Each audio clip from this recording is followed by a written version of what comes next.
Hello, hello. Hello, Michael Vara. How you doing? I am doing just fine. How are you? Great. I've always said it's one of the best guests a radio host can get on his show is another radio host because we've listened to a lot of people over the course of time, and well, that makes us a plethora of encyclopedia of information, doesn't it? Well, yeah, and it helps out if like some nights I might be a little tired. You got another talk show host on there. They understand about dead air and all that, so they'll keep it going. So good stuff. Is this is going to be recorded then, and then Yeah, put this is there? pre-recorded. Unfortunately, I'm a stray radio host in distress, if you will. All sorts of shit went down with Capricorn Radio. I was on Blog Talk before then, and well, it's a long story. Not really going to get into that. Well, I've recently started monetizing, tried to apply for monetizing on YouTube, so hopefully I'll get a profit from that. Make sure my Skype recorder, though, is going to have to get upgraded because it's for personal use now.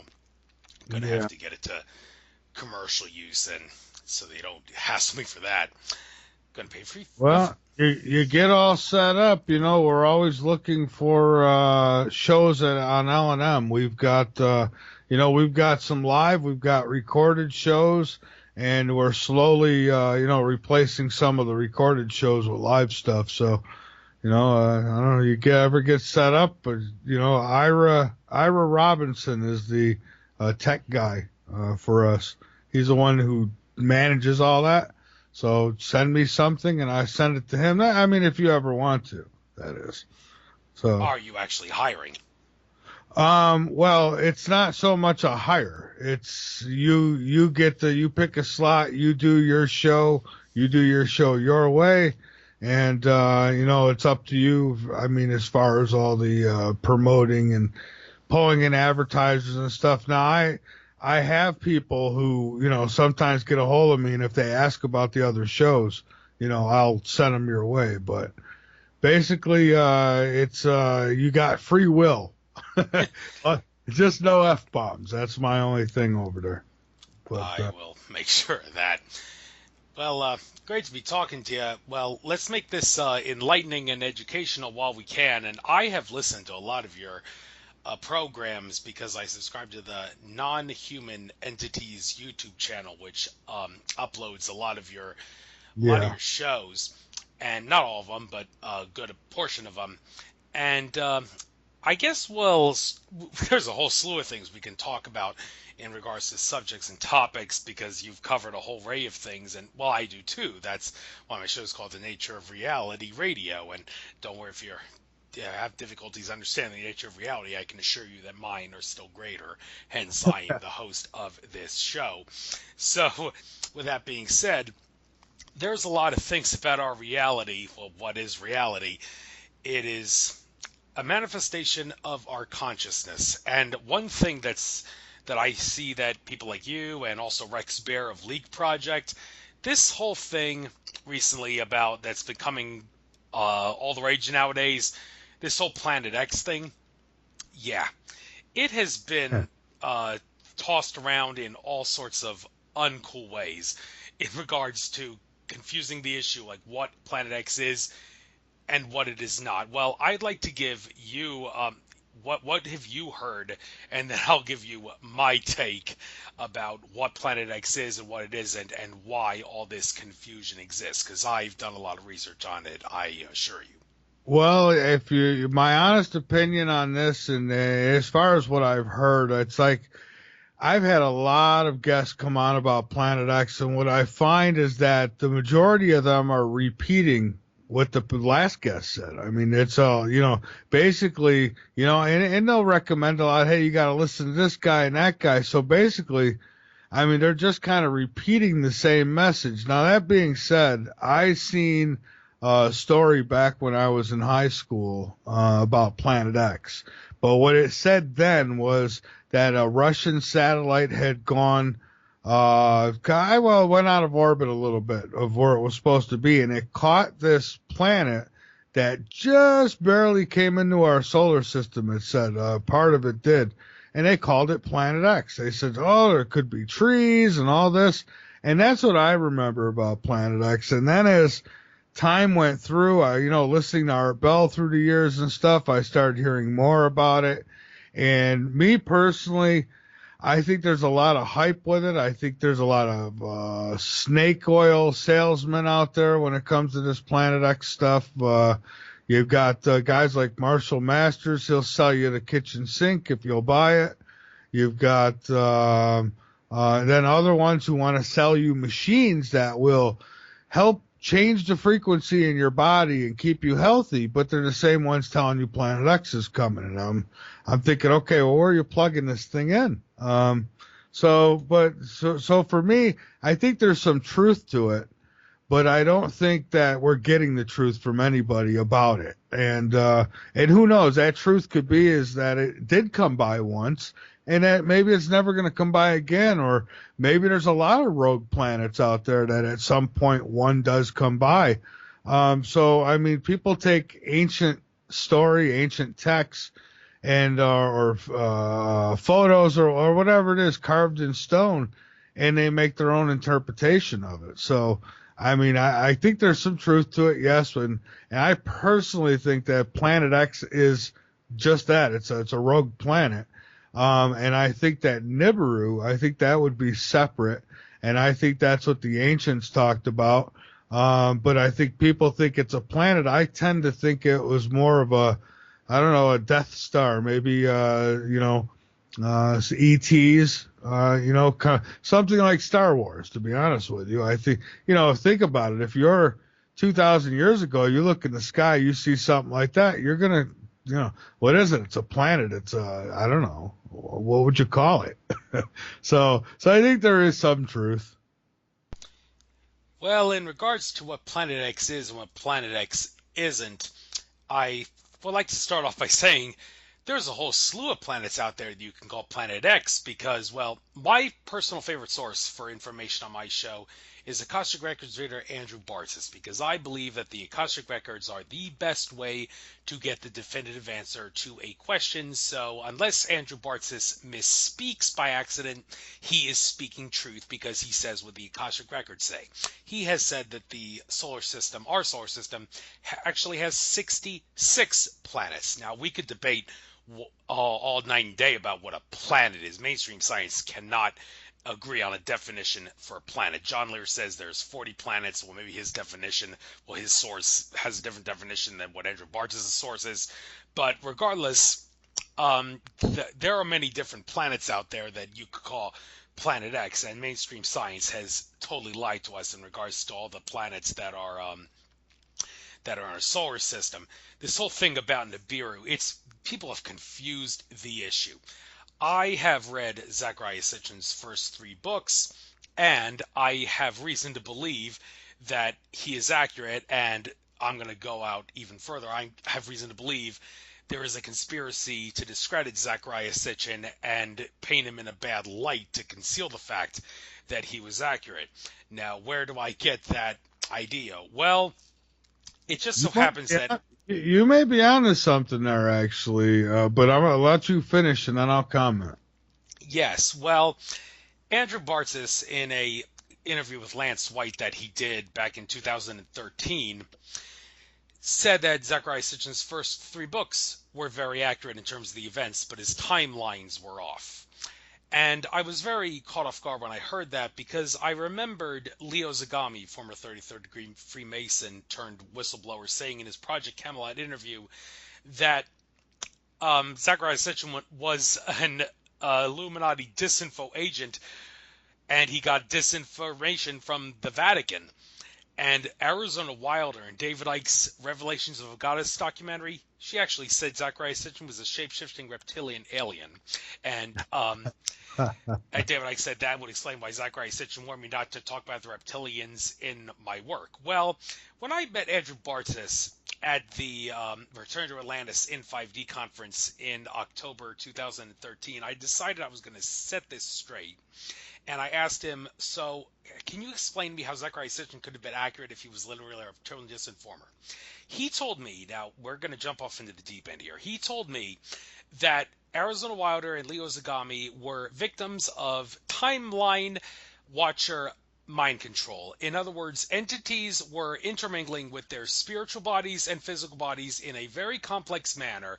Bartzis has talked about this in other shows and such, and he would need a lot of time to get into the details of how it works. But in a nutshell, they were perceiving an event differently, which caused them to think that Zecharia Sitchin was a fraud, which they thought was true, when in fact it was not. And that was put into our reality in order to conceal the fact that Zecharia Sitchin's first 3 books are indeed very accurate. And believe me, I wish the world wasn't this complicated, but it's my job to get this information out. And, well, if Andrew Bartzis says it, it must be true. Now, people will disagree with me. I mean, Robert Stanley, he's got his whole spiel about Enki being the whole bad guy behind the Archons and all that.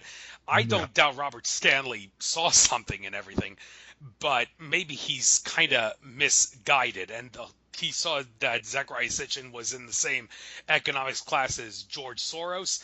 Well, do you think maybe that was just George Soros was spying on Zecharia to keep a close eye on him to make sure he didn't expose things? I don't know. There's a lot of things we don't know about Zecharia, and Jordan Maxwell was close friends with him, and Jordan Maxwell, when I interviewed him, said that Zecharia told him things that would make your hair turn white in regards to how he got the research that he got for his Earth Chronicles books, and Jordan did not want to say anything about that out of respect for Zecharia and his family, because he had a lot of respect for the guy. So let's just say Zecharia Sitchin's first 3 books were very accurate in terms of the events, and leave it at that. And yes, there is a planet Nibiru. Yes, we are genetic manipulations of the Anunnaki and Homo erectus.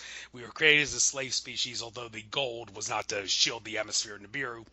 It was actually to, monatomic gold for one, and also Bartzis talked about it being to bring entities into some sort of a machine. You'll have to listen to the interview with Lance White to get all the details. It's a fascinating interview. I've watched the whole entire thing twice through, but I've babbled long enough. I know you've talked about this before. One more thing I want to point out, Mark Kimmel, he did actually say that the Anunnakis, he's been informed that the Anunnakis planet Nibiru actually has self-destructed, and the Anunnaki that Sitchin glorified are locked out of our reality. They're not the only Anunnaki. There's many Anunnaki. They're the genetic children of a universal geneticity called Anu, and the ones from Nibiru are just one faction, but they're locked out, and now their planet allegedly self-destructed. But regardless whether or not they exist or not, Sitchin was right, and there was a conspiracy to cover him up, and David Icke has been duped, and he thinks the Anunnaki were the reptilians. Well, no, the Anunnaki and the reptilians were in league with each other and all the rest of it. So I babbled long enough. You got the floor. What do you want to say? I take it all with a grain of salt. I do. But when it comes to Sitchin, think about, he talked about, there being this 10th planet. And all of a sudden we're getting, a lot of news that, hey, there's this 9th planet out there, planet 9. Now they're saying, hey, we think there's a planet 10 too. And I think that when the truth comes out, we're going to find that our solar system is much bigger than what they tell us, and that there's much more in it than what we're being told. I believe that we are being visited by extraterrestrials, and I think that the visitations aren't coming from galaxies far away. They're coming from right in our own neighborhood, I believe. And, where that might be, I don't know. Now, as far as humanity, and being on Earth and all that, I honestly think that now where we came from before this, I don't know, but I really think that we have a strong connection to Mars, and I think that we're going to find, if the truth comes out, that civilization skipped from Mars to Earth. There was some kind of war in our solar system, because you've got Venus, which they claim at one time was Earth-like. Well, what happened to it? You've got Mars used to have oceans. It's had lakes. It had rivers and there's artifact. There's structures on Mars. There's the face on Mars. It's not just an illusion of light. Pyramids that have been on Mars. I don't know if you've ever spoke with Gary Legier. Now I know it's not easy speaking with Gary Legier, but if you ever do have a chat with him, he worked with Richard Hoagland and for a while, and then of course Richard Hoagland hid some photos that he got from Bill Clinton with structures on Mars, other ones besides the face, and Richard never put those out for whatever reason. I think he was told not to. But anyways, I mean, I've seen some pretty credible stuff. So I think when it comes down to it, I mean, then you look at Egypt, and if you believe the things that are being seen on Mars, there's quite a comparison there with pyramids. I mean, we got pyramids on Earth. Now, if pyramids could be proven on Mars too, you got to wonder what's going on there. So again, I take it all with a grain of salt. I think that whatever, as crazy as we think it could be, I bet it's 100 times more crazier than that. Well, fair enough, and fair enough is one of the most cliche two-word phrases in radio show hosting, but hey, it gets the job done. I don't use them. Carrie Cassidy uses it, but hey, anyway. But I do think, that extraterrestrials had something to do with us, with our being here, with our DNA and all these things. I think something was here. I just think that they, went all white lab coat on it, like they tend to do now. Look what we're doing now. They can create a human being in the lab. I mean, they could create, they said they've now learned how to create synthetic DNA. If you can create synthetic DNA, why can't you create a synthetic human being? So there you go. I mean, and look at what we do to species in the ocean. Like we'll grab a dolphin, we'll abduct it, we'll tag it, or chip it, and then put it back in the water. And I don't know. We kind of we seem like we picked up them traits from our parents. Yeah, call the aliens our parents. It does make sense, though. I mean, we are genetic royalty, as Alex Collier has said. One of the reasons the ETs are so fascinated with us is because we are a hodgepodge of many different races of ETs out there in the cosmos. All the races are intermingled in our DNA. All the races out there, and that's why they are so interested in us. That's one thing a lot of people seem to take with a grain of salt, but if you're willing to accept it, then it opens up a whole new can of worms. But, I mean, I'm sorry, but I want to ask quick, don't you wonder why in ancient times they had, it seemed like the ETs were hanging out with them and stuff, right? And now here we are in our day of age, and, and it's like, I don't know. It's you're lucky if you see something. I have had sightings, but I mean, they're not here. They're not coming down and saying, "Hey, here we are." Don't you wonder? I mean, what changed? Do you think?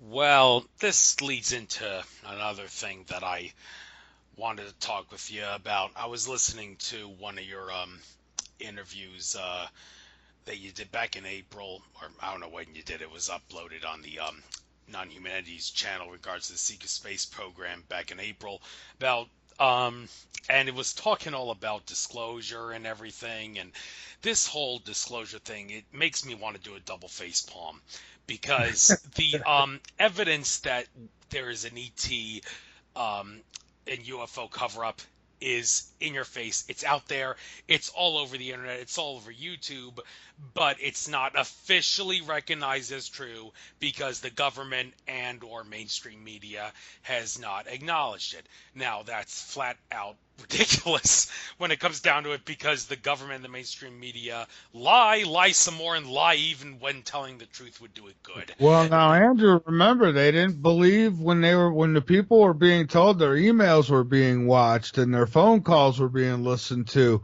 when they were being, and their TVs were watching them, when they were being told this, they didn't believe it either until what? Some guy come out on mainstream media and blew the whistle, Snowden. So he tells these people what we've been saying all along, and now people start believing it because it came out on the mainstream media. This is the problem we have with today's society. It's a parrot society. I mean, and people aren't thinking for themselves, and that's one of the big problems. But I will say, I think a lot more people have seen the fake news for what it is, fake news. Maybe not enough, but a lot of people have, man. So yeah, I'm with you. Yeah, and Edward Snowden only released what was already exposed Oh by yeah. people like Thomas Drake and William Binney and Russell Tice and all the other NSA whistleblowers that exposed things beforehand. And although I must say I am kind of losing my patience with Snowden and Julian Assange and some of the other whistleblowers out there who want to play the role of gatekeeper. I mean, case in point, two examples that I used to show this. After 9/11 happened, Julian Assange said, let's not worry about 9/11. It's just a diversion. We got other things to worry about. Just a diversion, my fat ass. It's the most despicable cover-up in history. And, well, one of the most. And Edward Snowden, when he was in that interview with Brian Williams, Brian Williams said, well, those Muslim terrorists, they did it in an amazing fashion. Don't you think maybe the surveillance system is justified because of what the Muslim terrorists did on 9/11? And Snowden played dumb and acted like the official story of 9/11 was true. And he could have said to Brian Williams, 9/11 was an inside job, you mainstream media jack asshole. But he did not do that. And this is a case of whistleblowers playing the role of gatekeeper. And I remember back in like May of 2016, a conference I was at, people were talking about how Edward Snowden was planning to release a whole slew of things regarding 9/11 and how it was an inside job, and well, he never did, and he hasn't yet. And I've even sent him a couple messages on Twitter telling him, yo, what's the holdup, man? Just because humanity can't handle the truth is no excuse not to release it. And, well, Well, it hasn't done a difference. But and this is again, this is what's wrong with society because they're waiting for this guy to come out and tell them something they should already know.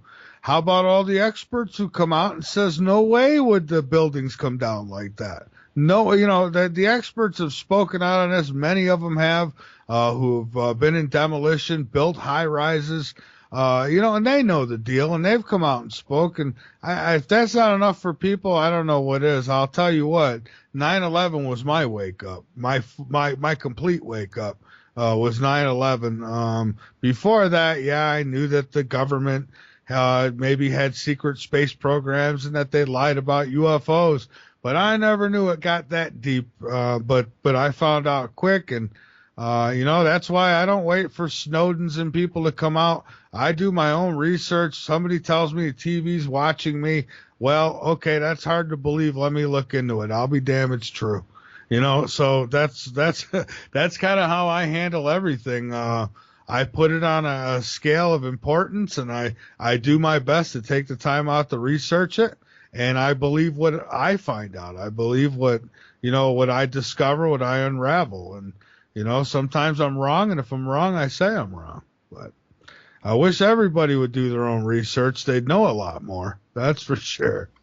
well, one of the problems with this is that it comes to factionalize a lot of people in regards to when they do the research and what they want to believe and what they will accept as true. I mean, one of the most classic examples of this was when I was I don't go to 9/11 anniversaries anymore at Ground Zero. I did that for a little while, but I've decided to stop going because all the people that go to New York Ground Zero on 9/11 are of the left-brained, closed-minded mentality and won't touch the really far-out stuff about 9/11. And case in point I'm trying to express here is Richard Gage gave a presentation.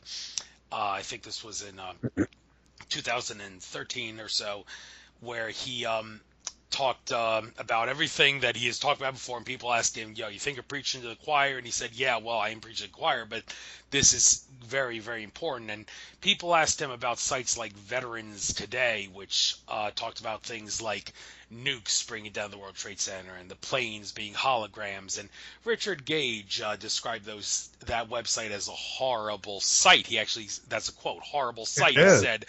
And I swear to God, I wanted to leap up out of my seat and say, Richard, you got this all wrong. And the irony here is that Richard Gage is the 9/11 truther who you would most associate with using the scientific method to determine something as being true.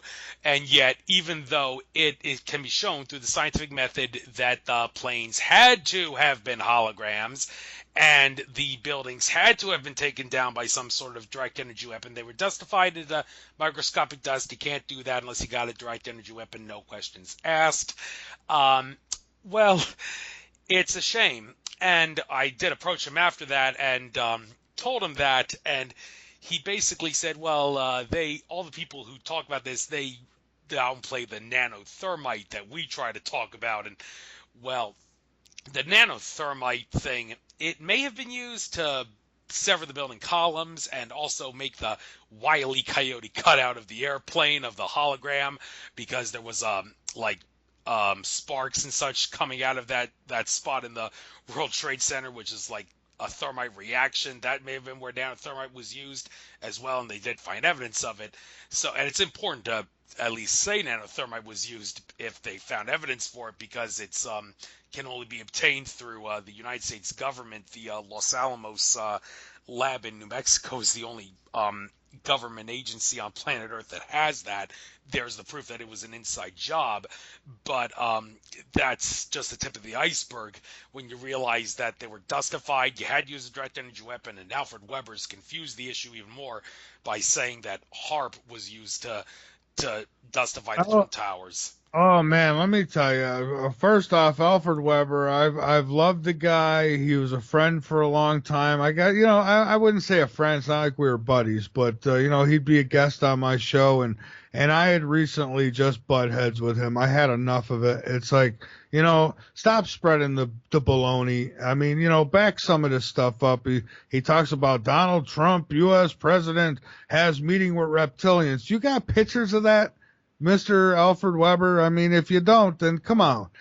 Because people nowadays, they get so misled as it is, and some things are really important, and I hate to see them get muddied up. 9/11's another one of those, and I don't know about Richard Gage. I've done one interview with Richard Gage. I've done 2 or 3 interviews with Judy Wood. I like them both. I think they both have good points. I think they'd do better off if they kind of work together on this, because I think they're both right. I think there was a lot that had to do with 9/11. I think the building was wired up in advance, but I think the energy weapons were used to ignite and do whatever had to be done. I don't know. I do know this. I know that the buildings came down and they shouldn't have, and I know it's an inside job.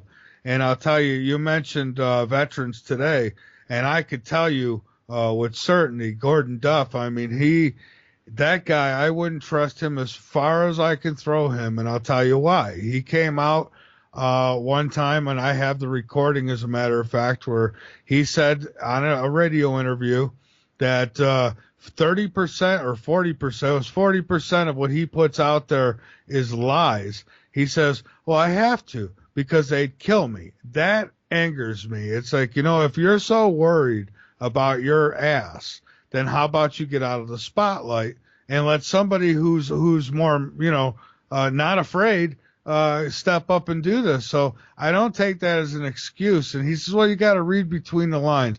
And he admitted that we don't fact check any of our writers. We let them write whatever they want. And I'm thinking, okay, so there you have it. I wouldn't trust anything that comes from Veterans Today. I wouldn't trust anything that comes from Gordon Duff. Gordon Duff also was working with a Glenn Kennedy and a Stu Webb. And there's another couple winners for you. I've dealt with these people personally, so that's why I could speak on it. But I'm not telling anybody what they should and shouldn't do. I'm just saying my experience, I steer clear from them guys. I believe they're disinfo agents, and can you imagine coming out on your show and telling your listeners 30% or 40% of what I tell you is lies and admitting it, and then you still got people who come and follow you? I just can't believe it. But there you have it. So, but Richard Gage, I don't know. I don't really have an opinion on him or Judy Wood. I know Judy Wood. She could get pretty rude in interviews. She'll get straightforward and tell you. You say, "Well, do you believe?" And she'll stop you. "I don't believe. I have scientific evidence." Like, ooh, okay. So, anyway, that's where I stand on that. Yeah, I am inclined to believe that 9/11 was done with multiple technologies. Alfred Weber, you have problems. The one problem I have, he uses Occam's Razor to deduce that 9/11 was taken down with mini nukes and HARP. Well, the problem with Occam's Razor is it's based on making everything as simple as possible. The simplest answer is the best answer. 9/11, if it was a show-off of many different types of technologies that were concealed from the public arena, they would make it really complicated. It wouldn't be simple. They may have used many different technologies like HARP, a direct energy weapon, mini nukes, nanothermite. Even this guy Dmitry Kolozov did a presentation about a bomb that was planted beneath the World Trade Center many years before the evidence for that. And I think that using multiple ways to take down the buildings at the same time would make it hard for the 9/11 truth movement to come up with a definitive answer about what happened on 9/11, and the powers that be could use that as a way to discredit the 9/11 truth movement. Well, that's the way I see it. They probably used many technologies at once to show it off and to discredit the truth movement, because they knew if they did all these complex things, they would never be able to get the truth because they made it as complex as possible. Look at this. I mean, you got cars that were down the block that were just, like incinerated, right? And then you've got one of the so-called terrorist passports they find. Are you kidding me? So buildings disintegrate, people, cars, planes. I mean, there was no seats or anything, all gone, right? But here you have the passport they happen to find. I mean, it's just, that's how stupid they think people are. Well, we are stupid, unfortunately. And that's one of the reasons why it's so easy for government to get away with its conspiracies being exposed all the time, because people can't handle the truth. And it really disturbs me to see that one of the reasons that whistleblowers will not come out and just release everything all at once is because many people will, they think it's going to be Orson Welles' War of the Worlds radio broadcast all over again. People are going to go chaos in the streets, and there's going to be rioting and civil commotion, and all hell's going to break loose. And, well, should we give our fellow humans a kick in the pants at this point? I mean, what are we supposed to do to wake them up? Or is it basically just consciousness is going to expand over and over the course of all these years to the point where it's not going to be as gloom and doom as I suggest that it's going to be? I don't know. I think the only thing we could do is what we're doing now. I mean, I sacrifice my 5 nights a week. I'm on 3 hours a night, but it's not just 3 hours that I put in. It's the whole day. I mean, I get in my studio about 2:00 and I work right through until midnight with I get off the air, and then another hour I put in archiving and doing everything else that needs to be done. So, I mean, I'm doing quite my share, I think, is trying to get the truth out there. And so now it's up to the people to pass this information. If like your file, you got people who listen to your show, if they truly believe in you and believe in the information you're giving, and they've done their own research to confirm it, they should be sharing it. They should be spreading it. And, and that's what we need. I mean, we've got quite an advantage these days. We've got, the internet. I mean, think about back in the old days, there was nothing like that. You would have had to go out in the street and hand out flyers. You can reach a lot of people now, so no one's really got an excuse. And they can also, the tip of your fingertips, there's the truth, or at least an avenue to it. So people could find out facts if they need to, at least on most things. So I just don't, not knowing is really not an excuse. If you say you don't know the first time, the second time I run into you, I would hope that you'd have something to tell me, like, hey, you were right. Oh my God, but you don't get a lot of that. I mean, I don't know about you, but it seems like people are more apt to tell you when you're wrong than to let you know when you were right about something.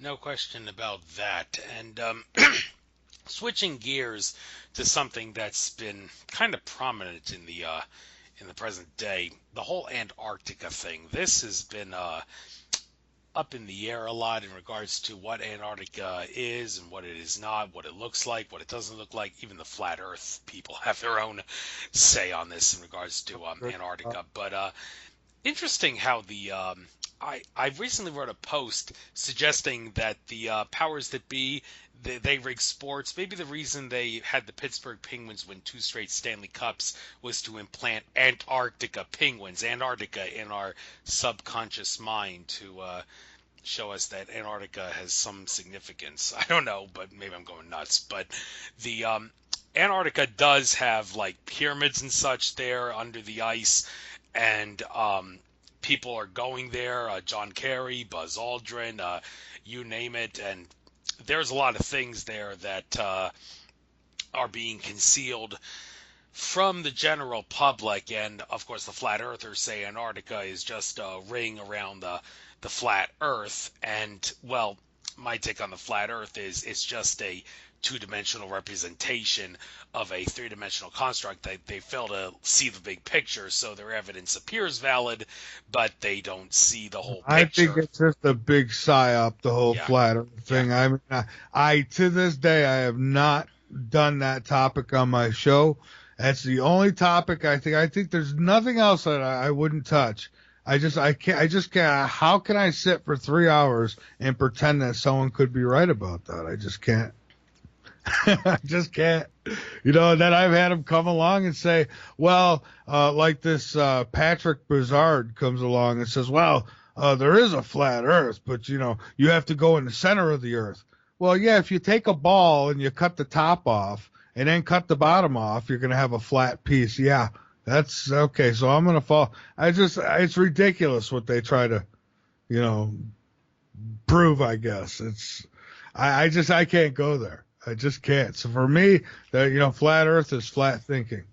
Yeah, well, I had the privilege of debating the poster boy for the flat Earth theory. Of course, I'm talking about Santos Bonacci, and anybody who wants to see how that went down, go ahead. You're more than welcome to check it out. Many of my listeners were not impressed with what Santos had to say. But getting back to the whole Antarctica thing, you've talked about this on some of your programs. People have come on to talk about it. What have you exposed in regards to, on your show, what is going on in Antarctica that is worth knowing about? Well, we've had folks who think they know what's going on there, but that being said, nobody has proven to me what is going on there. I think, something big is happening there because, like you say, some prominent people have been there, including Buzz, who got airlifted out of there, I believe, right? Didn't he? Yeah, he got airlifted out of there. So, I don't know. Some say that they found maybe the tunnel to inner Earth or something like that. I mean, yeah, it sounds great, but I don't know. Somebody go and fly a drone in there and get me some photos, I guess. But I don't know. Maybe some I'd be more apt if I had to guess. I'm guessing either they found something very wrong with the planet, which I doubt, because why would they bring Buzz in there for that? But I'm more apt to think that they had found some kind of serious technology and something that was probably within the ice. And that's what I think, but I have no idea, to be honest with you. But to bring all those people, to bring an astronaut, maybe they said, hey, Buzz, is this what you've seen on the moon? And maybe he said, yeah, and maybe it zapped him or something. So it told you to be quiet. I don't know. I really don't know. What do you think is going on there? Well, there's definitely a cover-up of sorts. I forgot to mention Atlantis. Some people think that Antarctica is Atlantis. Well, no, it's not that simple. There was a lost continent of Atlantis in the Atlantic, as the story goes, and some of the remnants of Atlantis had somehow, some way, ended up in Antarctica, and that's not me talking. That's Adronis, Brad Johnson, talking. He talked about how Antarctica's has some Atlantis remnants in it. How they got there is I don't think he really got into great detail in the talks, but the Ancient Aliens did a show about it, and Ancient Aliens, that's a show that a lot of people, I think people should be watching that. There, every so often, Diamond in the Rough show appears on TV that has the potential to wake people up. They say television is only good for brainwashing and distorting the truth. But Ancient Aliens and UFO Hunters was canceled, and Kenneth Storch and Bill Burns, I had them as guests on my show. They made it clear that UFO Hunters was basically cut off the air because they were exposing a little too much stuff that the powers that be didn't want people to know. I like to watch educational stuff. So like you said, I'll watch Ancient Aliens. And here's the thing. If you're awake, then, the mind control from the TV, for my opinion, isn't going to work. I don't fall for any of the bull crap. I mean, if something makes sense, it makes sense. And, and sometimes things that come up on Ancient Aliens often do make sense. So, people, they pick on it, though. They go, they put out pictures of Giorgio Tsoukalos, and they, everything's aliens, and they make jokes of it. I mean, those are the shills who want to make light and make a mockery because people, I think, get too close to the truth, to tell you the truth. Yeah, it's funny how just painting somebody in a bad light like that will instantly discredit an entire group. It's people are that stupid to fall for that, but that's the way it goes. Well, Ancient Aliens, like I said, some of the recent episodes did expose a lot of things, I think, that the powers that be probably did not want people hearing. So, and UFO Hangar 1, the UFO Files, that new series that John Ventry was a frequent guest on, that series was eventually canceled, and Ancient Aliens made the cut, but Hangar 1 didn't. And I remember at a MUFON conference that I was at, I was trying to warn them. I was telling them History Channel is ultimately owned by Disney. Disney is a major Illuminati operation. And the guy who was one of the producers for the Hangar 1 series was saying, I work for Disney. Everything was okay with Disney, and I told him, no, you don't understand. You were compartmentalized. When you get to the highest levels of Disney, you got child rape, child sacrifice, Satanism, pedophilia, all the really, really bad stuff that's the cream of the crop Illuminati, because Disney is a major Illuminati operation, and the History Channel would get rid of anything that would not be in the powers that be's best interest to air on television. And, well, they seem to not listen to me, and, well, it cost them, because Hangar 1 did not air any more subsequent seasons after one season of airing, and, well, I rest my case. But do you think that some television may actually have a bright future in regards to airing things that could wake people up and not be such a brainwashing tool? Yeah, I think there's hope for that. I think now more than probably ever, because, I mean, for one, we've got a president who calls out the news and calls them fake news. So I think that's empowering, others to maybe be a little more bolder in their programming. And I don't use the word programming lightly, but yeah, I think there is. I mean, there's some things on the History Channel I find very interesting that I've watched documentaries. Discovery Channel, there's some documentaries. That's kind of where I go when I watch TV. If it's not going to educate me or if it's not going to enhance my thinking, then I don't want to waste my time with it. I'm not interested in watching professional wrestling, guys in underwear beating each other up, or, I'm not interested in, watching these fake reality shows. They call them reality shows, but there's nothing real about them. They've got to keep things interesting or they get canceled. So yeah, to answer your question, I think there is hope. And I think TV is going the way of the internet. I think in the long run, that's where it's going to end up. And I think people like you and me are going to have more control over, TV shows on the internet. I mean, I do my show, but my show is also, it's kind of video. I mean, it's just me or the guest on the video, but I mean, some still consider that TV. So, I think that's the way it's going. You're seeing some awful creative people on the internet who are coming up with some really good stuff. So, yeah. I think there's a lot of hope for it. And you mentioned Atlantis. Have you thought about possibly? I had a couple guests who have talked about there being two Atlantises. Frank Joseph Hoff being one of them, and he carries on the work of Professor Santos. And they got a book, Atlantis, the Lost Continent Finally Found. I don't know if that's the case or not. It hasn't been proven to me that it's been found yet. But in Atlantis 1 and 2, a war between the two Atlantises, and how it's explained to me is that by this guest is that it is possible there's circumstantial evidence that shows that possibly one Atlantis thought it would be wise to drop a nuke in a volcano of the other Atlantis, and that caused the big war and the destruction. And I'm thinking, what if Atlantis 1 and Atlantis 2 are two different planets? What if Mars is Atlantis and Earth was another Atlantis? And I'm throwing it up there. I did have Frank Joseph Hoff as a guest way back in the day, and we did talk about this, about how he believes that, believing that guy Santos theory that Atlantis was in the area of Indonesia.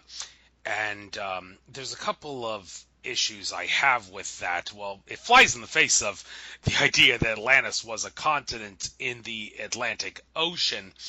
And I don't really think that the information that Frank Joseph Hoff presented is wrong. There probably was a civilization there in the way that he talks about it, but it was not Atlantis.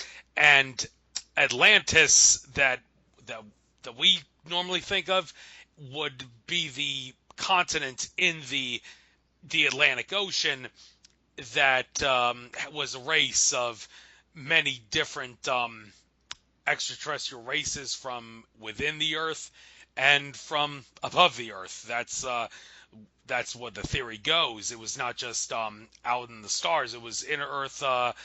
Bill Burns said that Maximilien de Lafayette, some French guy, talked about Atlantis having lots of inner Earth people on it. And, well, more books have been written about Atlantis than any other subject, so the debate goes on and on. But one thing about Frank Joseph Hoff, he says that the Ice Age that is it proof that Atlantis had to have been in the Indonesia area because it couldn't have been anywhere else. It's interesting that Michael Sarian, in his book Atlantis, Alien Visitation, and Genetic Manipulation, I did read that book. It's a interesting book, a lot of questions, a lot of truth, I think, but a lot of eyebrows to raise. He makes the radical assertion in that book that there never actually was an ice age that came to an end about 13,000 years ago in a global cataclysm. that resulted in the fall of Atlantis, and the idea that there was an ice age was to hide, he asserts, the fact that during that time Atlantis was a thriving civilization. But Sarian also asserts that Atlantis and Lemuria existed at the same time, and lots of other people have asserted that no, Lemuria came before Atlantis. So there's a lot of confusion in this regard. You can get lots of different people to come on your show and talk about this, but in a nutshell, it's fair to say we're probably not going to get the truth in this reality because so many people have presented so many different areas of research on the subject. I agree with you. Although I will say I believe there is this hall of records. I feel like there is. Like there's this hall of records. There's something that would tell us a lot more. And now there's researchers who say that they could still they're looking for it. It could be in one of the paws of the Sphinx or what have you. And I personally think if there's something like that existed, I just don't see where they haven't found it already and they're keeping it from us. I hope I'm wrong, and I hope that they do find something like that. But I mean, there's got to be much more complete records than what we're being shown. I mean, there was definitely other civilizations on this planet that were advanced. I mean, they talk about our ancestors always had to play with stone tools. I mean, they were dummies, big foreheads, and all they did was tap stones together. No, I don't believe that. And you're not going to tell me that they built the pyramids by rolling, 5-ton stone on logs. It's just there's a lot more to it, and we're not being told. Now, do they know? I think they do. Maybe they don't. Maybe, but I think they do. And I think that the technologies that we're seeing now, I don't think they're being invented. I think they're being reinvented. I think a lot of this stuff already existed. Yes. And, well, I'd like to switch gears for a moment now. Sure. Talk about our current president. I've been doing a lot of homework on the issue of whether or not Trump is an insider or not. And, well, a lot of people thought Hillary was going to win. And, well, it didn't happen because apparently the voter turnout for Trump was so tremendous that the voter fraud manipulation couldn't work. It basically threw a monkey wrench into the system. Now, some people would beg to differ with that, like Douglas Dietrich said Hillary won the popular vote, and this John Nicholson, the Citizens Committee for Restructured Government guy, who I've had interviewed 3 times, he asserted that Hillary did win, but they decided to allow Trump to become the president because if Hillary had put in the White House, there would have been the next American Revolution, and the powers that be would have lost everything. Well, I got some issues with that, but to think that Donald Trump is not an insider it seems so counterintuitive. How could someone of that great wealth not have any connections to the Illuminati? I mean, for one, he is Hillary Clinton's 19th cousin. Some would say, well, that's such a distant relationship, it's of no practical significance. Well, or is it? I mean, 19th cousin or second cousin? It doesn't really matter if they're cousins. Then there's got to be some bloodline relation, and when it comes to the Illuminati, it's all in the genetics. But then again, one could make the argument that every human on this planet is in some way related. That's a whole new subject I'm not going to get into. But I've done a lot of homework on this regarding Donald Trump's possible connections to the New World Order. A lot of the people that he hired to work on his cabinet were the dreaded Z-word, Rothschild Zionists, which suggests that he is in bed with Israel and the Mossad. And David Icke has been saying for years that, for all intents and purposes, Benjamin Netanyahu, the Prime Minister of Israel, is the real President of the United States.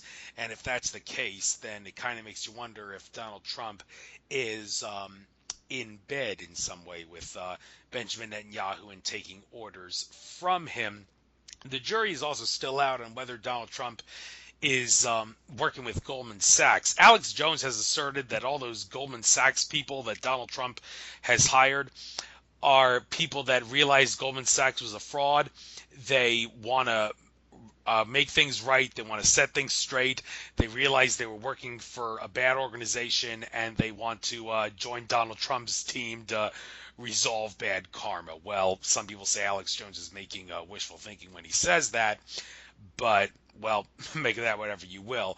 Donald Trump's also firing the missiles, and that actually ruined my birthday. That was my 31st birthday, April 7th, when he fired the missiles. That took the icing on the cake away, and pardon the pun, that ruined my birthday that day, because that was the talk of everything. And it was said by Benjamin Fulford that Trump was blackmailed.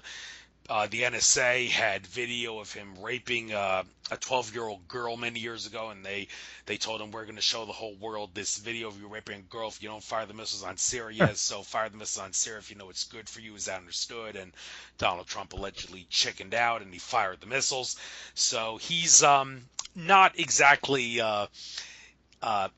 doing everything on his own like JFK wanted to. And is he going to get assassinated like JFK? Well, I don't know. Mr. Cat Eye, who decodes a lot of things, I don't know if you watch Mr. Cat Eye's videos, he suggested that Donald Trump may get assassinated in like around the fall equinox time period. But Donald Trump, he is in bed with the Illuminati, but then again, he's trying not to be in bed with the Illuminati. And the same thing is true with Vladimir Putin. I've heard some people say that Vladimir Putin, he had his own Valiant 4 experience. Back in 2013, there were extraterrestrials who met with Vladimir Putin, and he did not make the mistake that Dwight Eisenhower made back in 2013 when Dwight Eisenhower decided not to take the extraterrestrials' advice and promote peace and do all the good things that the ETs wanted. Well, Vladimir Putin decided that he was going to do that and work with the good ETs. However, Vladimir Putin still is not entirely away from Illuminati control. I mean, just look at what happened with Edward Snowden when he was granted asylum. Vladimir Putin did say, I don't want Edward Snowden releasing any information that would paint America in a bad light. So Snowden, I will keep you safe, but don't make America look bad. Well, why would he say that? He has every right and reason to want Edward Snowden to release information that would make America look bad and all that. Well, Putin is a Illuminati puppet, just like the American politicians are, but a lot of the politicians in Russia and America, some of them are not under the thumb of the Illuminati as much as they were back in the day. So it's kind of a tough call to determine how much influence the Illuminati has over these people. What do you have to say about the influence that they have on our politicians? Well, I think that there's a big influence on our politicians, but it's in the case of Donald Trump, I'll say that in the past, I didn't really have a lot of care for him. There was times during the Obama administration when he talked about running, and I said a lot of the same things that some people say now. Oh, it's what we need, another billionaire running things, and that's how I felt about it. But then he came out and he announced that he was running, and he had a lot to say that day when he did announce it. And so I start looking back and tracing back as much as I could. And, I found interviews of him when he was young, and he talked about if America ever needed him to, he would run, and he would only do it if the country was in trouble. And he come along. I mean, think about it. You got a guy who's a billionaire. He could get his family. He could just go away and not have to worry about anything. But instead, he did run, and against all odds, he won. And I think it was because a lot of people that they didn't expect to go out and voted. And I think that's the only reason. We know Hillary likes to, and the whole squad, Democrats and Republicans, it's a fixed deal. but I don't believe they were prepared for what came that day. And so Donald Trump comes in, and I think that at this point, he's done so much in his life. He's had everything. He's 70 years old. And I think now maybe this is his way. Like he says it's his way of paying back this country for all his success. Now, he admitted that he's had ties with a lot of these politicians. He's paid them off so to get his building permits and stuff. And, I see that as part of business. I mean, if I was a real estate guru, I mean, if it took a little money to get what I needed, I'd probably do it too. It's the way of business in this country, unfortunately. Now, do I think he's part of the Illuminati or being controlled? I actually don't. I don't think that he's, maybe he's had some connections here or there, but I don't believe that he's being controlled because, I mean, you look at everything he's doing. He's got the entire establishment against him. Republicans, Democrats hate him. The Pope went after him. I mean, you've got, all these other world leaders.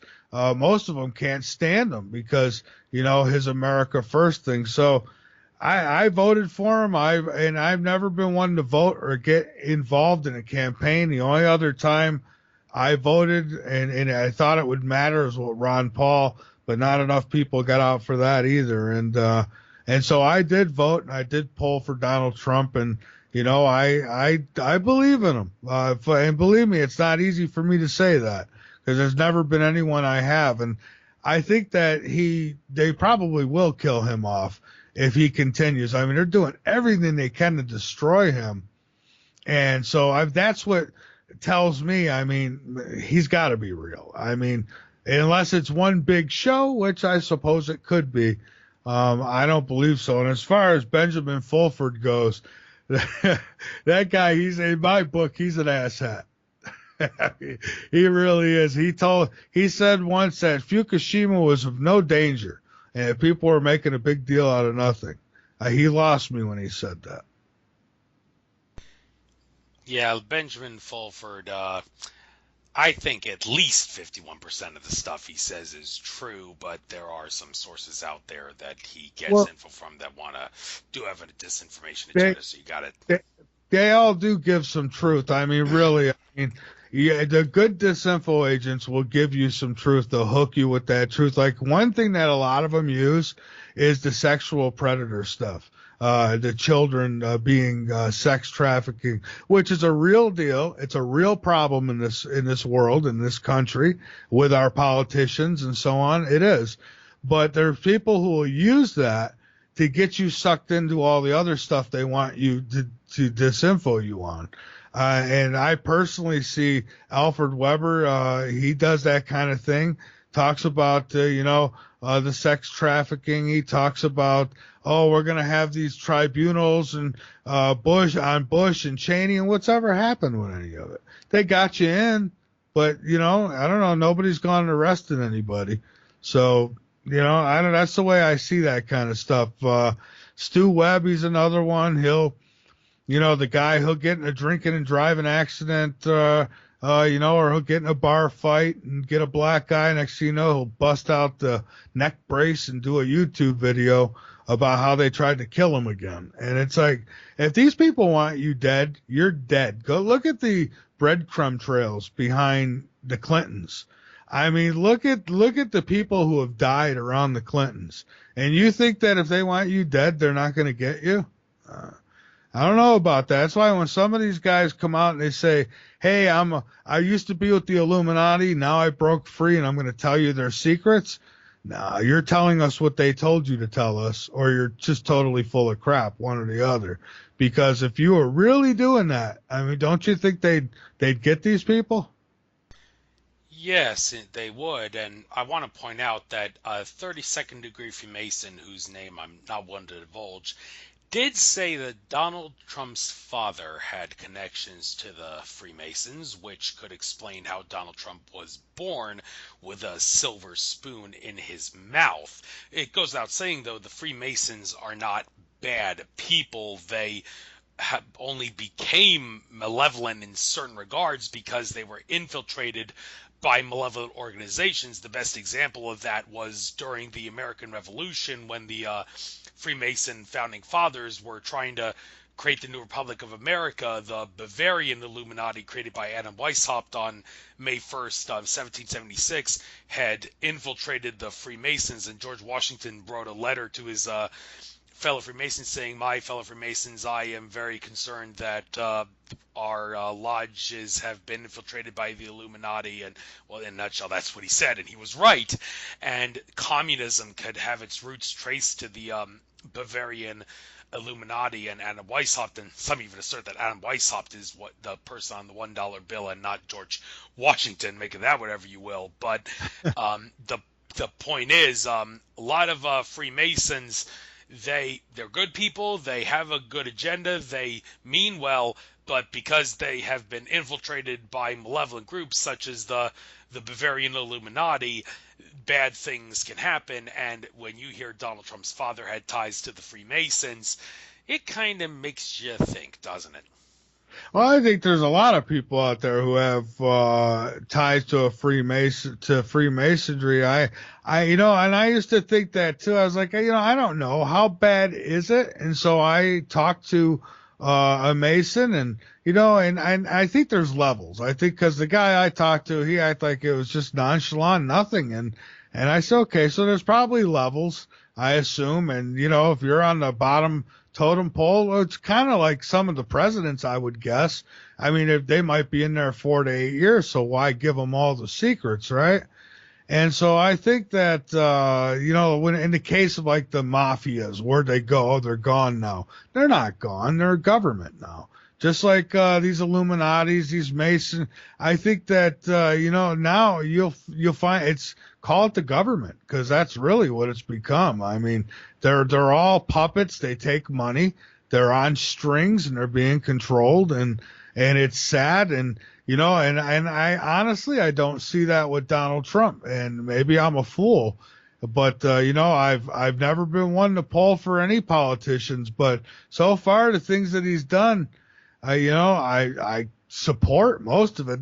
Certainly not dropping bombs in Syria. I don't want to see any of that.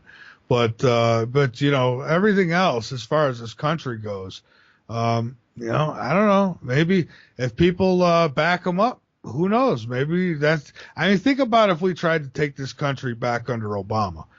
He probably wouldn't have hesitated to call martial law and bring in UN troops. Now we've got a president who probably wouldn't do that kind of thing. So I think now's the time for us to get the cojones and start taking this country back if we're ever going to do it. Right. And, well, in regards to Trump going a little off the deep end here, it has been asserted that Donald Trump would have known that he was going to be president long ago, and many other people would have known that he would have been president long ago because, well, we're going to jump off in the deep end here. DARPA time travel. Yes, Back to the Future. I have never seen the Back to the Future movies, but it has been said that the antagonist in the Back to the Future movies, Biff Tannen, it's not an accident that he was depicted as looking like Donald Trump when the movies took place in October of 2015 or whatever it was. And too, there's the Simpsons. I mean, yeah, there's some and stuff. Also the Chicago Cubs winning the World Series. Yes, and it kind of makes you wonder if the movie makers had some connections to DARPA, who gave them the scripts and all that to put this in the movies as a form of soft disclosure, as a way of saying, okay, this is what's going to happen. Cubs are going to win the World Series in 2016. Donald Trump's going to be the president in 2016. Biff Tannen's going to represent him, wink, wink, and all that. And, well, that flies in the face of what John Nicholson said about Hillary Clinton winning the election, and they made that not be the case because they didn't want American Revolution. I'm not buying that for one moment. But anyhow, if you're Clinton, you get away with everything. I mean, they've killed people. Bill Clinton has taken trips to the island with, the molester Chester the Molester, many trips. I mean, okay, maybe the first time you didn't know. What did he take? Like, I don't know, 40-some trips with this guy? I mean, you had to have known something was interesting on that island. But anyways, go ahead. They get away with everything is my point. Well, yes, they do.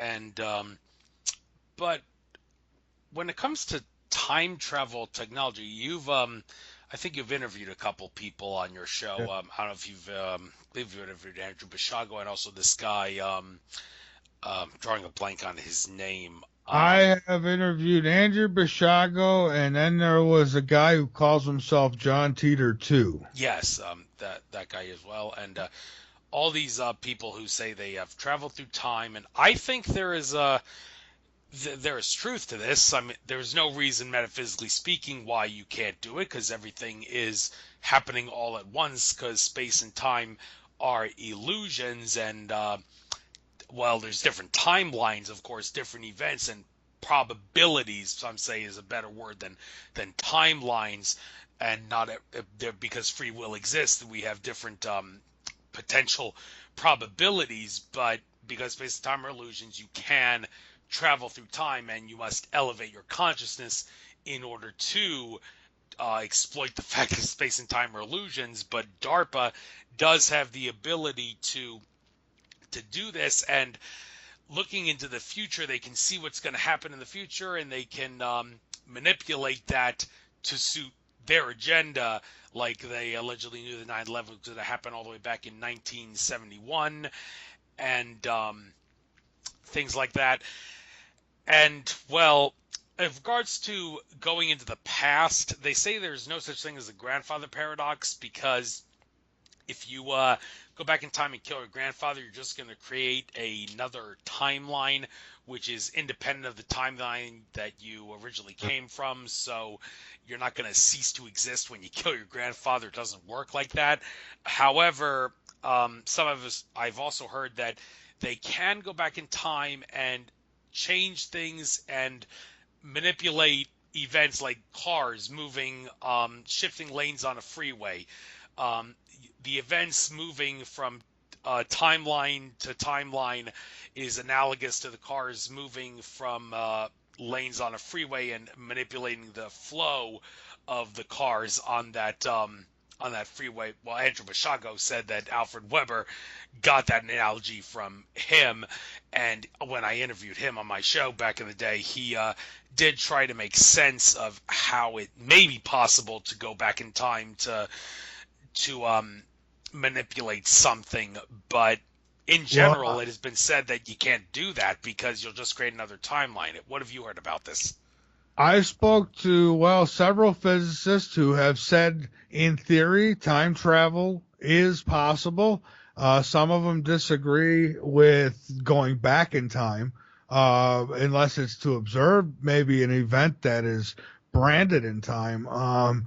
But I recently spoke to Richard Lighthouse, and he's a mathematician. I mean, this guy, he is brilliant, and he's done the math and says it's possible. You can travel through time, forward and back, and he talked about the various timelines. So, yeah, it is definitely possible, and I think that technology exists. That being said, I'll talk about real quick about Teeter and about Bishago. Andrew Bishago, I have talked to him many times, did once a 5-hour interview with him. And I will never say that Andrew's lying, because Andrew absolutely believes what he's telling me. I believe that he does. And for that, I'm going to say, I don't know, either some say he's mind controlled. I'm not going to go there because I don't know that. All I can say is through the years, his story has stayed consistent. And I mean, this is this guy's he's a lawyer. I mean, I think a constitutional lawyer at that, or was. And, it's hard to believe that he could go off the deep end like this and then go into a courtroom and do his job. So I'm guessing that, something happened with this guy. Either he traveled through time or his mind got hit with something.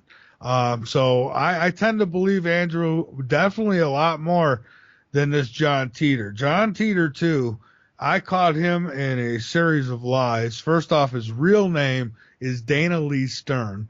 It's not John Teeter 2. So if you're John Teeter 2 and you've traveled through time and you've been cloned, then I'd like you to explain why there's a record of you as Dana Lee Stern. As a matter of fact, I've got documents he signed his name to. So I know who he is. And on top of that, he's got another book that's out there, and that's really how I found it. Then I had a couple guys that he was discrediting, Bob Mitchell and Jason Quitt, who he was doing a book deal with, and they had seen the slips, came back, and he had signed his real name to it. So right there, his story was false, and I called him out on it on the air. I gave him a chance. I was nice, too. I said, you've got an opportunity here to, get this off your chest. We know who you are. You're not really John Teeter. And, all he did was hang up on me. And since then, I've gotten threatening letters. I'm going to report you to the FCC and the FBI. And I says, well, when you report me to the FBI, let them know you travel through time. I don't know what to tell you. So the John Teeter, too, he's a total fraud. And I would tell him that to his face, because I have the matter of fact, if you go to my website, latenightinthemidlands.com, I have a blog there. The evidence is right there for you. I mean, you could see he signed his name to. He's got since I exposed him on my show, he has done a John Teeters 2 LLC. So he's made a little company. And guess who the CEO of that company is? Dana Lee Stern. He signed his name to it. So, I mean, the guy, he keeps hanging himself. But anyways, I think Andrew Basiago, I believe in him. I don't know. I wasn't there, so I can't verify his story, but I could say he believes what he's saying. He's not intentionally misleading people. I think he's telling the truth, too. By the way, I just want to tell you, thunderstorms have come into my area. If you don't hear me, you can be sure that that's because the power went out, in which case we'll just have to end the interview there. I'd like to go, well, I don't know if we have to go a full 2 hours. There's a lot of people who have lousy attention spans who may not want to listen to a full 2-hour interview, so we may cut it short if we run out of subjects to talk about. But there are a lot of other things we could potentially talk about. And, well, since we talk about the weather, thunderstorms, weather modification, HARP, and all that, there's a lot of debate as to whether or not HARP causes the earthquakes and the volcanic eruptions and all the things that happen on planet Earth. And George Kavasilis has said whenever like an earthquake or something happens, the first thing you shouldn't think, oh, it was HARP, because they want you to think it's HARP, because when you think it's HARP, you're giving your power to them, which gives them more power. And, well, I don't know, maybe George Kavasilis is going a little off the deep end there. I mean, if it truly is a conspiracy and you're thinking that might be a conspiracy, then how are you giving them their power when you're simply acknowledging what could potentially be something that's very plausible based on what we know the government has done? And, I mean, Alfred Weber, you say what you want about him. He's talked all about how HARP has caused the Fukushima, well, not the HARP in Alaska, but he pinpointed the one that caused the Fukushima Daiichi disaster in Japan. And yeah, I think they have much more sufficient weapons in space now, where I think that, HARP was nice for a starter, but I think they're a lot more advanced than that now. As far as the weather goes, I mean, yeah, there's definitely weather manipulation going on. The chemtrails are real.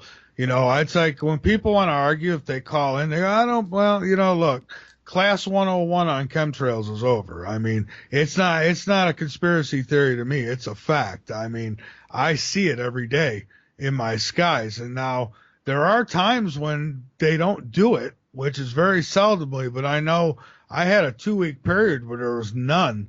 and now they're back again. But why are they doing it? That's what I want. I mean, I think there's several reasons. I think it's food is one of them, because of course Monsanto comes out with an aluminum resistant seed.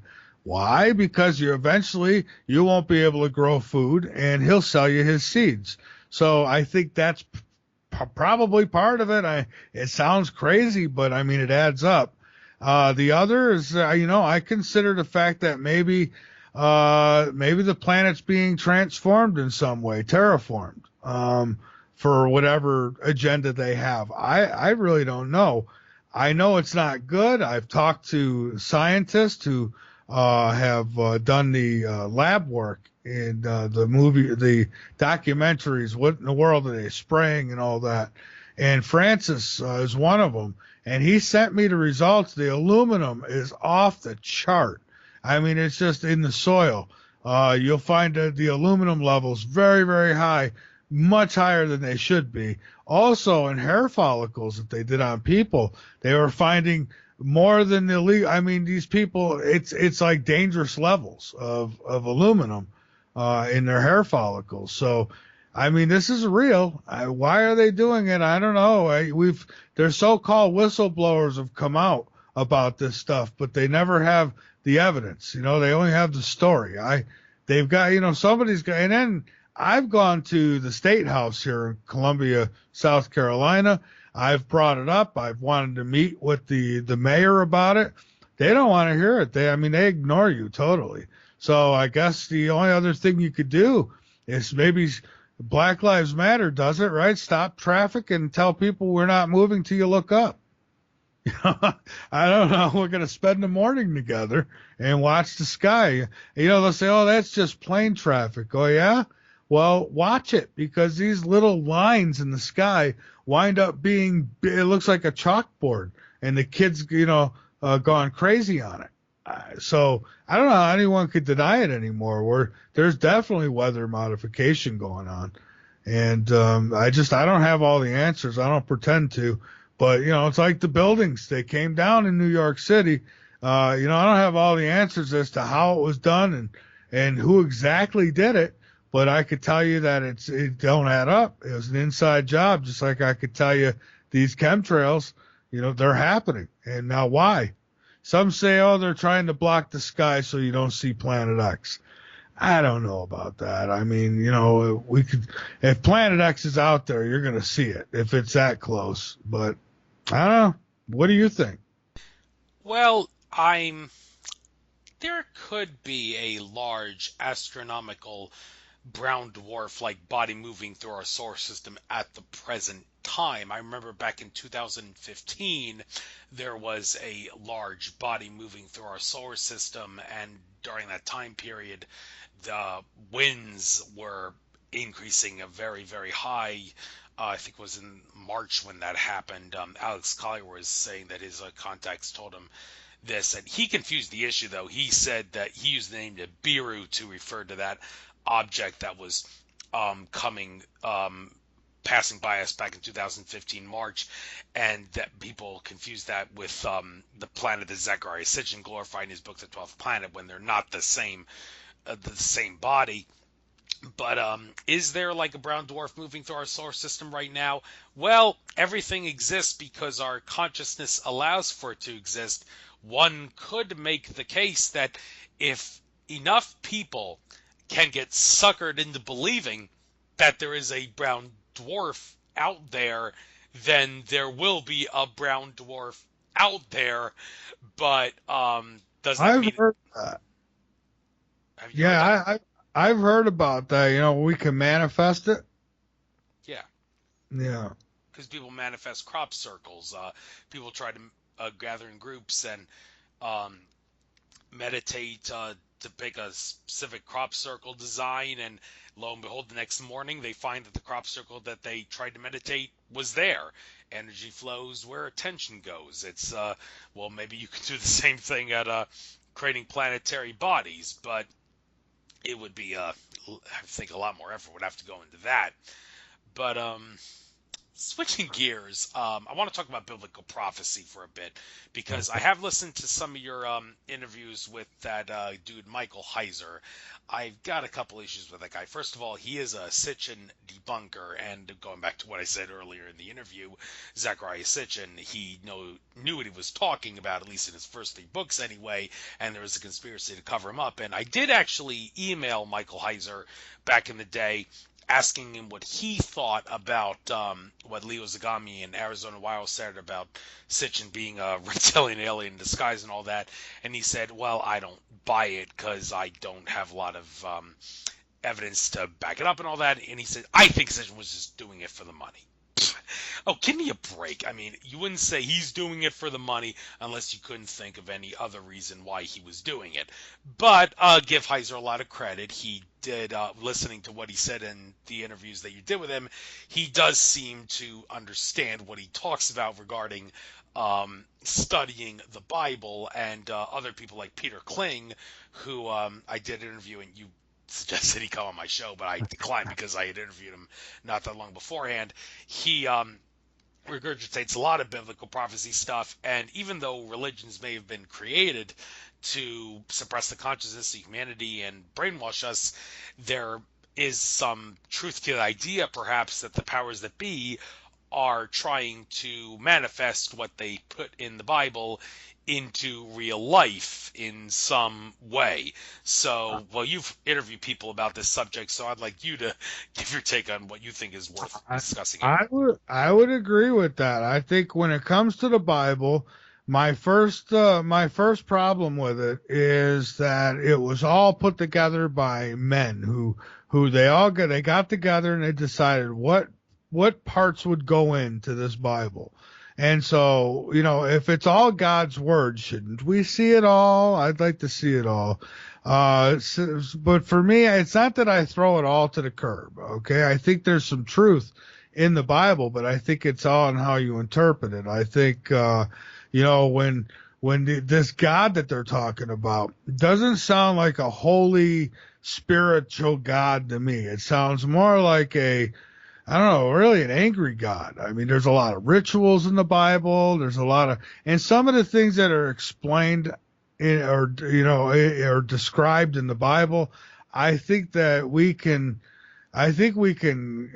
explain today with our technology, some of it. So, I think that there's a lot of accounts of extraterrestrial kind of stuff going on in that Bible. When you think of, they're getting messages from the sky, what they called the heavens. I mean, who the heck knows what was heaven to them? Maybe the mothership was heaven because of the luxuries on it when they went there. I mean, who knows? How about the walk through the desert and it was lit up the whole time? Well, what was lighting it up? I mean, so, let us make man in our image. Well, who's our? Who's the other person? I question it all. I think it's being used as a control mechanism. I think it has been for a long time. And I ask a lot of the biblical folks who come on my show, I respect them and their beliefs, but they got to respect my take on it too. And while I believe in a God, I think there is this spiritual energy called, you call it what you will. And I think we live within it though. And I don't think it's not a person. It's a creative, loving energy, and I think this God in the Bible is something totally different. And I think that the powers that be are using it to their advantage. They've got technologies, and they can make it look like things in the end days are coming true. And then of course the biblical people will say, "Oh, you're copping out. You're one of them non-believers." No, you're one of those believers who come with no proof. Your proof is a book. I'm sorry, there's lots of books out there. I got one here from Stanton Freeman. Can I give that to you for proof that aliens and ETs or UFOs exist? You're going to say, oh, it's just a book. Well, what's the difference? I mean, how do you know where that information came from? So I listen to people on their, the whole thing, and yeah, they could say, well, biblical prophecies, we're living in the end times. Honestly, what I think I think that if you look at Revelations, if you read that Bible from back to front, and you started out maybe on Mars, or I go with Mars again, I know, but you started on, I think it would make more sense. I think Revelations, and I think that already happened, and I think that they're just explaining to us what happened. That's what I think. Well, a lot of people will agree to disagree on what the Bible says. Christians take it as literal truth. Others take it as anything but literal truth. But in the end, religion, I believe, is only good for suppressing your consciousness.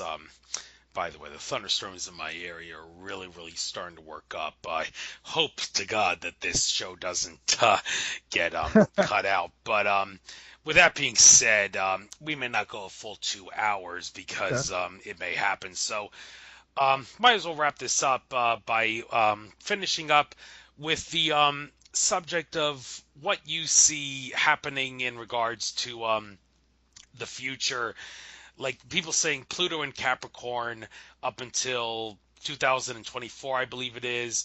One significant event is actually my brother's 30th birthday, April 8th, 2024. There's going to be a solar eclipse, and I'm actually going to be in Charleston, South Carolina for the one on the 21st to see my nephew, who was born just 7 months ago or so, and I became an uncle consequently, and I'm going to see him and see the eclipse at the same time. Good for me. Well, there's going to be another eclipse on near the end of the Pluto and Capricorn cycle on April 8th, 2024, and that will maybe be the cream of the crop of all eclipses in regards to humanity's all the things that do not stand in humanity's best interests being eliminated.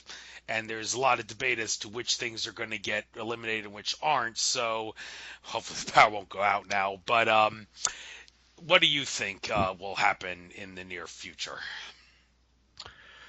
Oh boy, that's a tough one. Well, I expect that these earthquakes are going to continue to pick up. I suspect that the storms are going to get stronger.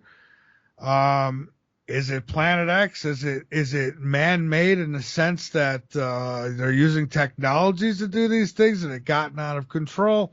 Maybe, but I don't know. I think we're going through some changes on this planet. I think the energy, maybe where the planet is passing through, maybe it's that energy that's doing it. But I don't know. I see things getting a lot worse before they get better. I think America will survive. I think the world will survive for, much longer, I think. I don't expect the world to end or anything like that, but I see things are going to get rough. There's going to be a lot of pushback, especially here in the United States, because this country's been invaded a long time ago. The borders were opened and the criminals were welcomed. And I'm not talking about illegals or that. I'm talking about just, they've gotten a lot by the last 8 years, which was what Obama was put in place to do. And so, we've got a fight on our hands. I think who knows as far as where it's going to go. I expect Trump will keep fighting or he'll get killed trying. And if that happens, well, then who knows what's going to happen. I hope the people get more involved with the process and getting the truth out, get rid of these. I'd like to see house cleaned. Get all the asses out of the seats. Let's put new asses in the seats. I think that's I'd like to see blue collar people, taking some of these positions. But, as far as the planet goes, I think it's gonna be here. Will we? I don't know. You got the North Korea thing going on too. And, that Kim Jong, I call him Kim Jong Rosie O'Donnell Dung. That guy, he's a little crazy. I mean, you're messing with a country that has been known to take people's leaders out. I mean, and, I don't know. So who knows? That guy could go crazy and hit the button. Who knows? Trump could go crazy and hit the button. I don't know. that's a hard one for me. I'm not psychic. I do like to look at the light at the end of the tunnel. I do like to hope for the best. Otherwise, why do what we do? If there's no hope, I mean, there's no point in doing any of this. So, except for one good show, hey, warning everybody, and then go head to the hills, right? Well said. Well, I do try to have a optimistic view on the future as well, and hopefully everything, the fall of the Roman Empire, the modern era that is America, will be smooth and not a terrible, horrible collapse, which will cause rioting, chaos in the streets. So we don't want that. But it'll be I nice look at Venezuela. I mean, could you imagine? I wouldn't want nothing like that. Don't want Man, that. it wouldn't be the same. Hopefully they will be a lot more smoother than that. But well, good thing the power didn't go out. I guess we'll bring this interview and then didn't go full 2 hours, which in a sense is a good thing because everybody's got lousy attention spans now. But we got a lot of good information out, and I will upload this to YouTube when I get a chance. I actually haven't uploaded my last show pre-record that I did. I got to make sure I upload that one before I do this one. Well, yeah, let me know when it's uploaded, and I'll spread it around. I'll share it. Yeah. Just want to let folks know the website once more, latenightinthemidlands.com. And I don't talk about it much, but I have a little book. It's just a little fun read there, Lessons from the Other Side.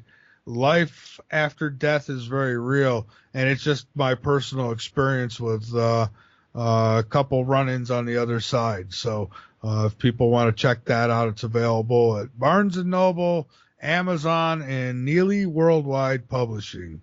And it's just, again, it's a small thing. It's not an encyclopedia by no means. All right. Thank you very much, Michael Vara. Good luck on your future endeavors, and enjoy the rest of your trek throughout infinite consciousness. Namaste. All right. Thank you, Andrew. Have a great night. You too. Bye-bye.